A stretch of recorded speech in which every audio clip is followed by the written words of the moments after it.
Hey everyone! I'm sure you have all heard before when asking high elo players on how to get better to just watch your own replays, and when you go to do that, you can't figure out what you're doing wrong.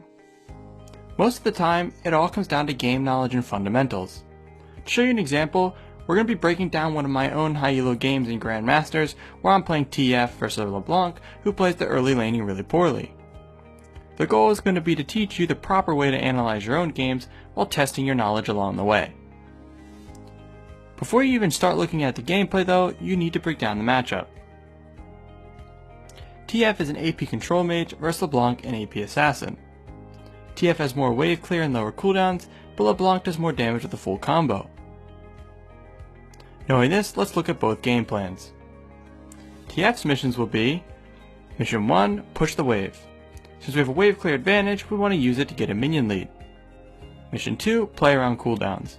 Since we have shorter cooldowns than LeBlanc, we want to be pressuring and looking for trades when her abilities are on cooldown. And Mission 3, play around minions. With a minion advantage, LeBlanc can't use auto attacks when trading. If she does, she'll take a lot of damage from minions, basically out trading herself. And then LeBlanc's missions. Mission 1, let the wave push. TF has more wave clear, so if LeBlanc used her W to try and push, she would have no way of trading. Mission 2, take burst trades using mobility to get a health advantage. Since LeBlanc has a gap closer, and TF doesn't, LeBlanc is the one who chooses when they will trade.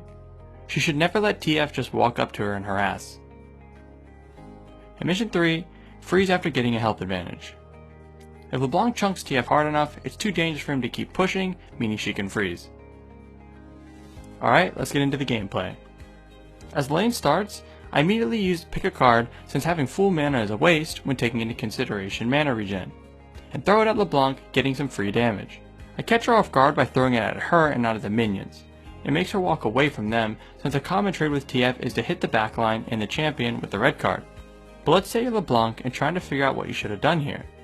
I'm sure a lot of you are thinking, just walk away, obviously. The truth is though, I should have lost this trade as TF. The whole concept of trading basically means not taking any free damage, and is a core fundamental of League. Trading your health for their health.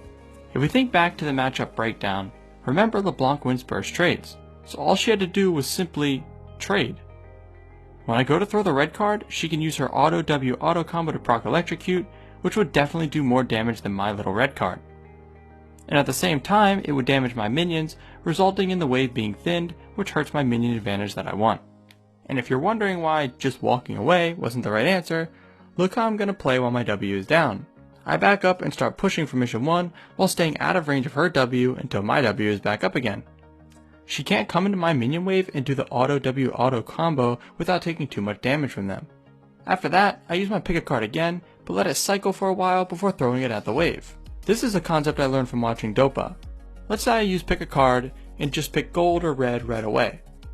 I can't grab CS with normal auto attacks without throwing the card, and after I throw it, I have to back off like I did before, which could result in a CS loss. So by letting it cycle, it extends that window of pressure a lot longer, while letting me use normal auto attacks to grab CS. If LeBlanc tried to trade here, I can just lock any card and throw it. Right after that, I start backing up since my W is down and LeBlanc is looking for a trade, but then turn around to grab the CS. Before we see what happens, let's test your fundamental knowledge here. My W is down, but I really want the CS. Should I get punished for this?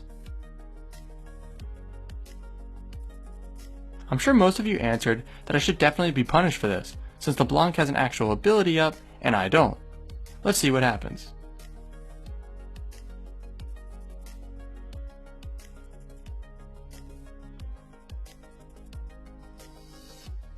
Alright, I won that trade really hard. Let's rewind and break it down.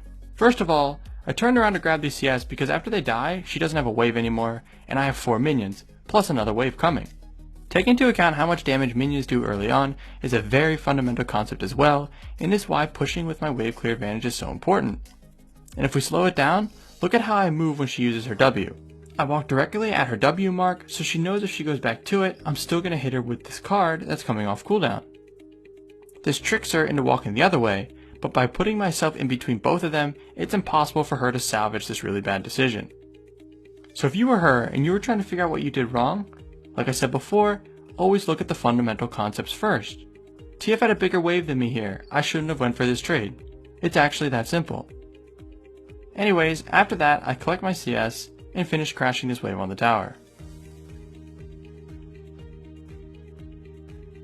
After LeBlanc clears it, it resets back to the middle and we see the enemy jungler near Raptors. Then she crosses over through mid to topside jungle. This is a very crucial part in the lane and is easily messed up by most players, so let's test your knowledge again. If you were me, would you let the wave push back now or continue pushing and pressuring?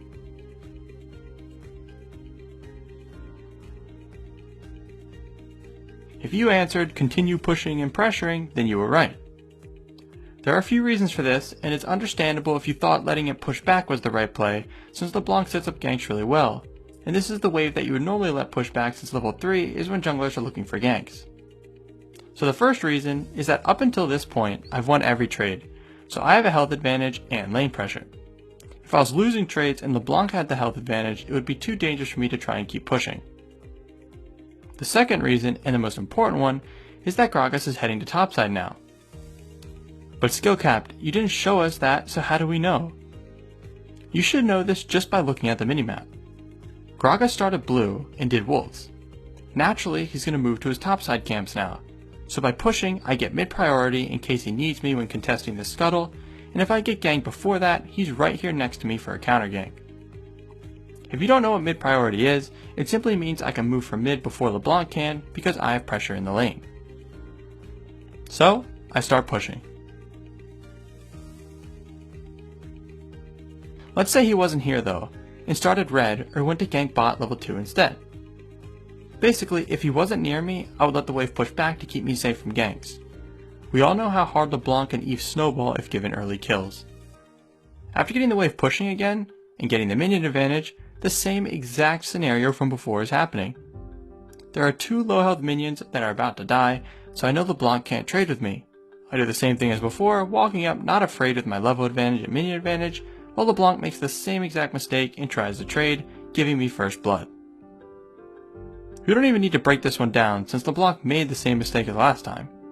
We could do this for hours for every single mistake, but that wouldn't help. The most important thing to take away from this is how important the fundamental core concepts of League are, like trading and minions. Notice we didn't talk about mechanics except for that one little TF trick if that counts.